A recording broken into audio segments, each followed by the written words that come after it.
Greetings, I'm Caffeine Nerd, and I'm back with the Sunday Sampler. This week we're going to be taking a quick look at Kingdoms and Castles. This is a self-published game by Lion Shield Studios, and as per usual, this is a review copy. So, Kingdoms and Castles. This is a town builder, as you may guess from the name. And the fact that there's a nice empty plot of land here, which it's a very nice touch that you can scroll around the land like this on the main menu. And, well, this is my first impressions of it after, I would say 2 hours and some change.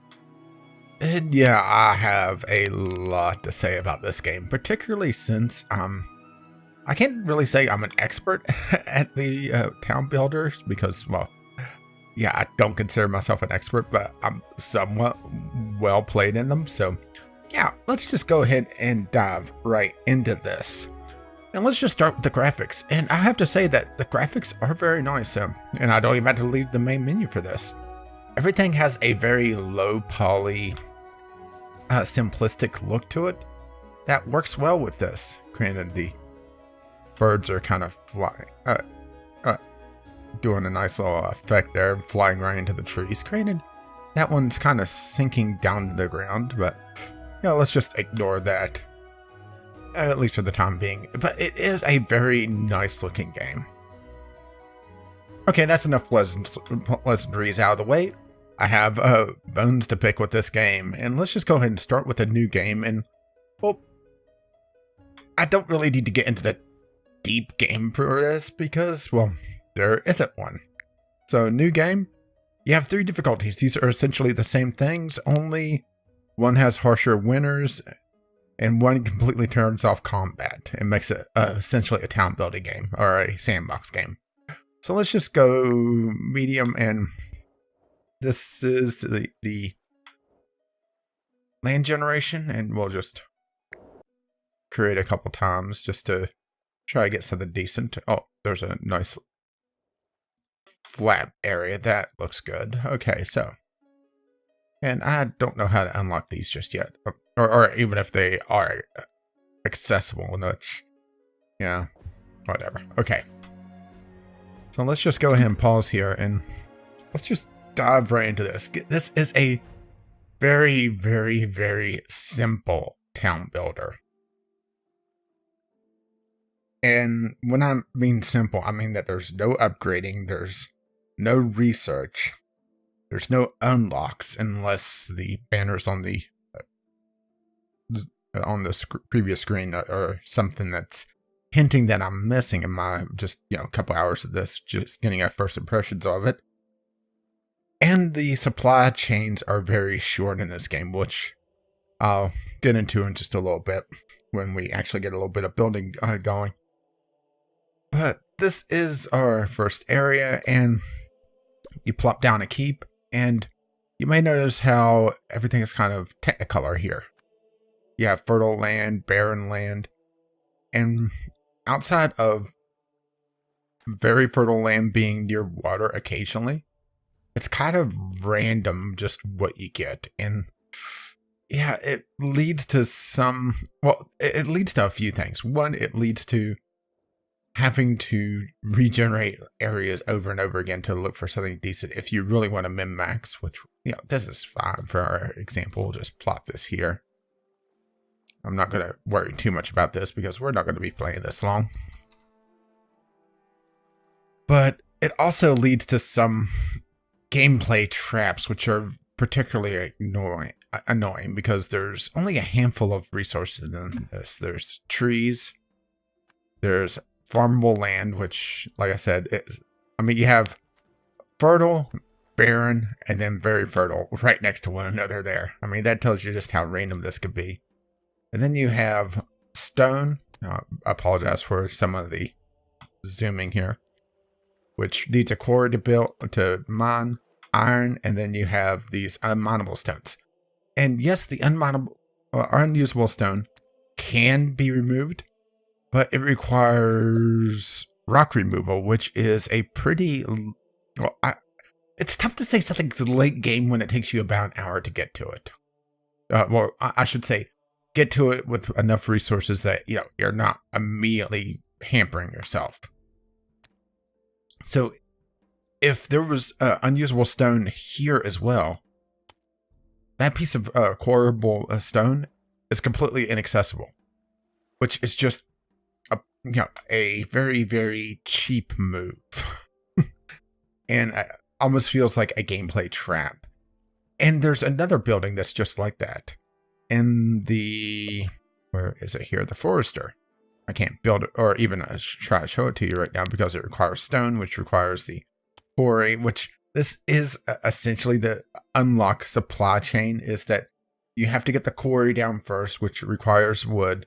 Then the Forester, which essentially replenishes trees.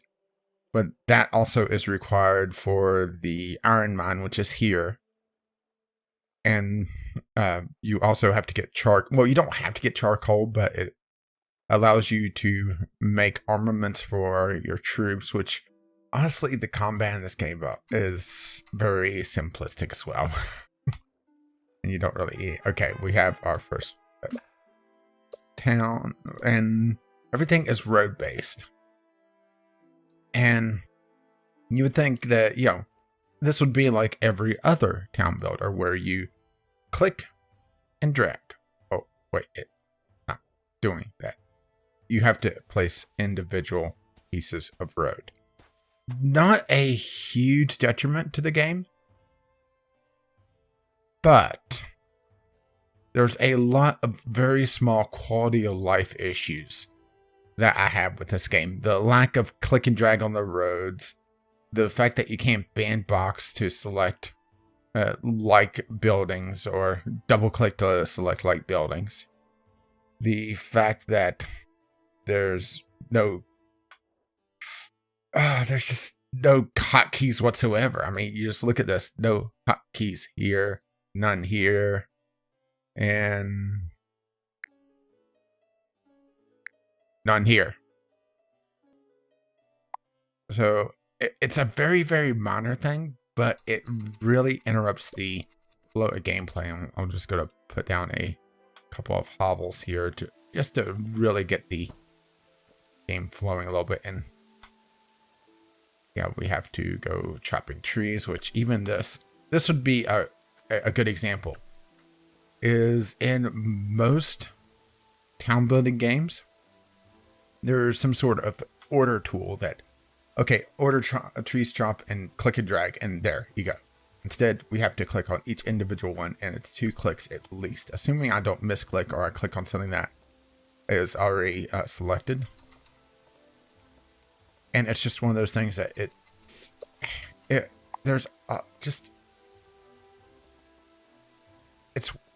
feels very simplistic. And a matter of fact, when I played this originally, just a few days ago, and I thought, this is a nice base game. I can see where this is going to be expanded upon. Let me check out the store page and see what they plan on the early access, because I got this as a review copy. I didn't look at the store page originally. I just saw, the site that I get these review keys from, and saw, the basis of the game, and thought, this is a nice base game. I can't wait to see how they expand upon in the early access progress. And this is a full release, and I was not expecting that. Especially whenever they show the version number up here, which is really weird. That's usually an early access thing, and probably part of the reason why I was thinking that. Okay, so we have winter coming. And yes, we already have the first winter.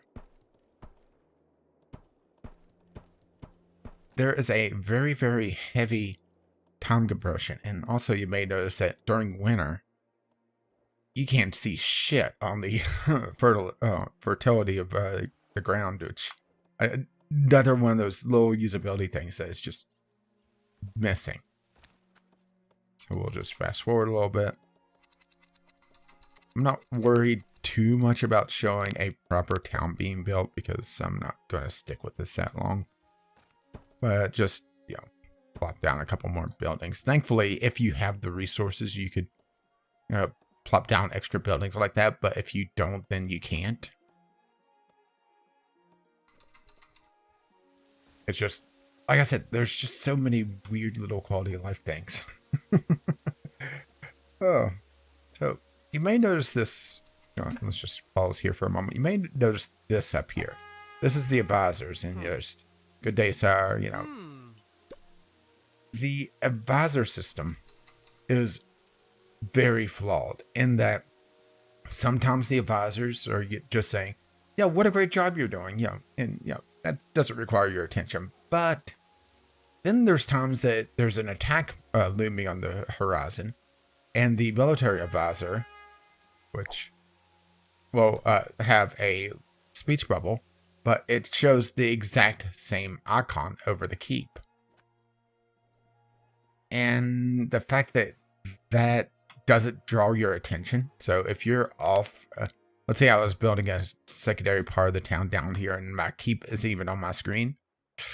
Yeah, it's very easy to miss. I would love to see, well, it doesn't have to be RimWorld-esque where it's a message on the screen, but even just an announcement, sire, a message for you, or sire, I require your attention. Something like that would have gone a long way and kept in theme of the game. And it doesn't even have to be a UI thing. It could just be an audio alert that, sire, your attention is required at the keep. Very simple.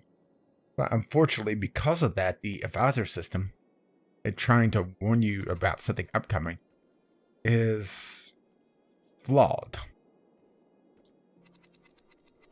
And you may notice that they're dragging food to the hovels, which this uses the banished model of there's a central stockpile, like right here, like this right here. This is a very good example, warning me that my food is running low. If I didn't click on that, I wouldn't have seen that warning at all. And it's just absolutely absurd that that is not a high priority. Get your shit together. But no, it's not. So I should get food back on this one. We'll just fast forward a little bit.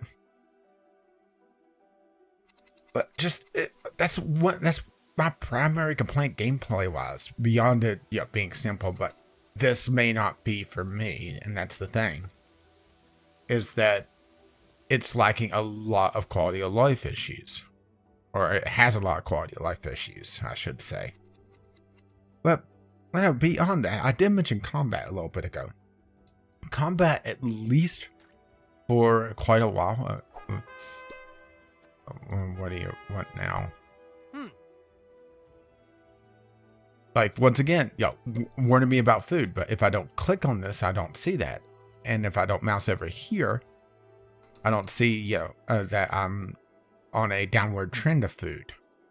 Matter of fact, for a while, this was a tooltip would show off partly off screen. Like right now, I think I'm on the positive side of food now. I'm actually not sure on that. And I don't have anyone idle either. Anyway. Combat. For a long time, combat is going to be very almost tower defense-ish. Where, let's just plop down at our hovel. Try to get on the positive side of things. Could probably move up to cottages. Well, I can't because I don't have a quarry. The very beginning of the game is very basic. Okay. Yeah, I realize that. I mean, we're getting a little bit of building done there, but like I said, not too important. Combat-wise, is very basic, at least in the beginning. It's based around towers, which you have archer towers and ballista towers. Ballista towers are longer range and slow firing, but high damage, and archer towers are short range, but fire quickly. But there's not a lot of feedback on just how much damage you're doing overall. The enemies don't show a health bar, which, doesn't have to be a thing. But you'll see the enemies flickering like they're taking damage. Your traditional video game taking damage, video game logic. Ding. Yeah, taking damage, but the actual model from the archer towers and the ballista towers firing just show the arrows sticking to the ground and bypassing the enemy completely and not even impacting them, which doesn't really give you the feedback of, oh, I am doing damage to these guys and they're taking a lot of damage. They're about to die. Matter of fact, the enemies that I've killed have shown, no real indication that they're heavily damaged, then they just flop over. And it's just one of those things that, okay, you want to do combat, you want to do very simplistic combat, fine, but at least give me some feedback so I can tell, okay, I nearly killed the dragon that flew over, which I imagine is going to show up very soon because it's a scripted event that, the big bad dragons nearby. You may want to build up defenses to be careful of that. But because of that, there's no feedback. It's tough to really judge that, okay, I have enough defenses. I don't have enough defenses. And once you get beyond the tower defense portion where you're actually able to field armies, you're only able to field 3. And like I said, it's very basic combat, so you can't really tell just how effective you are. And now I'm on the flip side of things where I'm growing too much food. Because, of course I am. But that's just the way it is. It swings back and forth very quickly, and you could build a granary here just to have excess storage. And this also makes it so that if this field was out here somewhere, being able to travel back and forth, there's no way that they could store it all, so they have to have a granary in order to store. Matter of fact, I don't even know what the bonus of the bakery is outside of maybe just pure happiness, which is a very arbitrary thing because, there's just so many happiness bonuses in this game. Okay, so not really sure what else I could say about combat-wise because, like I said, everything is very, very basic here. All right, let's just go ahead, since we talked about combat, let's bring up the disasters as well. Once you get past 30 villagers, which we'll go ahead and try to do that. Oh, I need more wood, which requires a forester to really get going. And I probably don't have the wood for that. Oh, there's the dragon. And the dragon model, while very basic, gets the job done. This is just, scaring you, showing you, ooh, dragon, ooh. Boogie, boogie, boogie. Anyway, once you get past, I believe it's 30 villagers, you start getting random disasters. As in, fires completely randomly break out. And it's particularly frustrating because, there seems to be really no rhyme or reason for it whatsoever. And the dragon, of course, is a fire-based enemy as well that can set fire to things and fire spread. And requires you to either build near water like I have right here or have wells to be able to put out fires.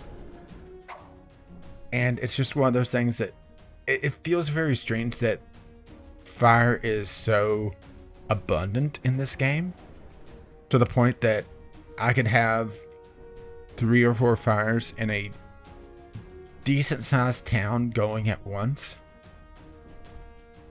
And it just feels like it should be a lot less, happens a lot less often and be more of a big deal because fire in a medieval setting was a big deal. And it seems like it's just, a population cap that, suddenly turns on that switch and then, once the genie's out of the bottle, your town is on fire constantly. And beyond that, there's Vikings that will invade occasionally and set fire to your buildings. And once you get past a certain population, you bring an ogre as well, which will start smashing things up. And also, unless the masonry does it, or the... Oh, what is it? I'm having to go back and double check it. Oh, is it under industry? The mason, yeah. Unless the mason repairs completely destroyed buildings, which I actually forgot to check. Yeah, improve your peasants' conditions. Unless the masonry completely repairs buildings instead of just, repairing damaged ones. You have to destroy every single, destroyed building, a la SimCity, but then you have to go back and rebuild everything, which is, like I said, there's just a lot of quality of life issues in this game. And they also hint at a potential flood event that I never saw with the orchard. Can't be flooded by heavy rains, but I've gone to year 50 some so far, and I've never seen a heavy rain. But I've seen ogres, and I've seen dragons attack, and in my 2 hours or so of gameplay, it feels like I've seen just about everything so far. And I'm at the point where I'm just optimizing. And I realize I'm not building a very pretty city here, or pretty town, but it's just, this is me playing in the background to show you what the game at least looks like in motion, instead of just, my very ugly, oh, I wonder if this works like this, and, just experimentation. So, I think we're pretty much done here, actually. My conclusion is, even though I've bashed this game, if you're interested in the town building genre, this isn't a terrible place to jump into the genre, because it isn't particularly deep. It allows you to, get a feel. Oh, there's the small village. So now so it was 25, not 30. We'll see if now everything catches on fire. We'll just go ahead and go choppy as well. Chop. Chop.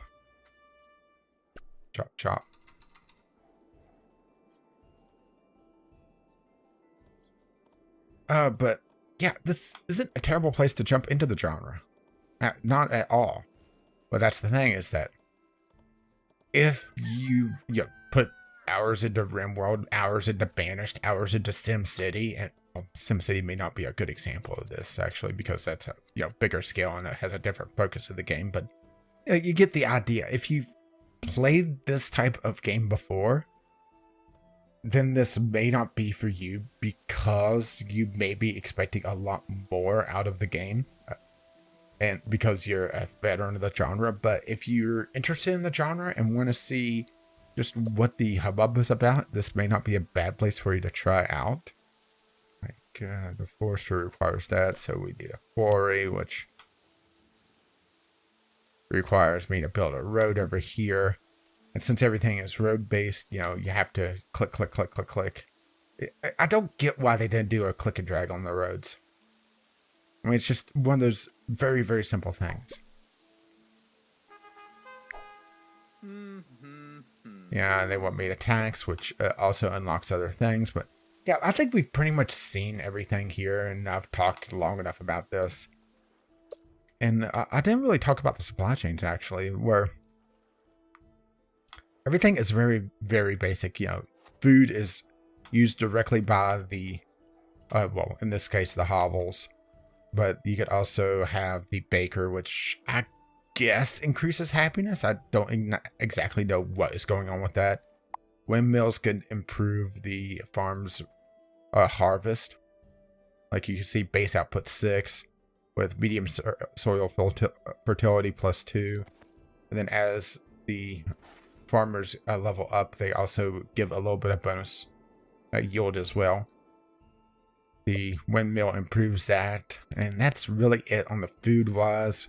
Wood is used directly in construction, or with the charcoal maker that just provides fuel for houses, or for the blacksmith that makes tools, which improves yield as well. And that's about as far as it goes. Tavern uses food directly to make people happier. The church generates income and also creates happiness, and it's all very, very basic and very short supply lines. I mean, even Banished had longer supply chains, which feels weird because that was one of my big criticisms of Banished, was that everything was very, very short supply chains and very, very simplistic. Well, this is even more so. But this, like I said, isn't for me. But I can respect it that it isn't for me. It doesn't have to be for me. This is for someone that's interested in the genre, that hasn't played it before. So there you go. That's my thoughts on Kingdoms and Castles. As always, constructive feedback is greatly appreciated, either in the comments below, or if you don't really have anything to say but want to let me know that that you've enjoyed, hated this, or hate me for taking on a very, very basic town builder, then let me know in the by hitting the appropriate buttons, or just subscribe if you wish to see more of the Sunday Sampler or the rest of my content. As always, thank you for watching, and we'll be back to sample something next time. But until then, as we get some more hovels going, and this is pretty much the circle of life. Well, if I was to continue playing, I would send a road out here, or I would have done that already to start mining stone, which unfortunately I would have to send it around to probably about here, and that would also unlock the iron mine eventually. And yeah, well, you get the point here. As a matter of fact, that's pretty much all I would be able to do here. And then it's just rinse and repeat. More houses, more food. Yeah, I think we're done here. I'm repeating myself now, and then I'm repeating myself. I'll see you with more of the Sunday Sampler next time.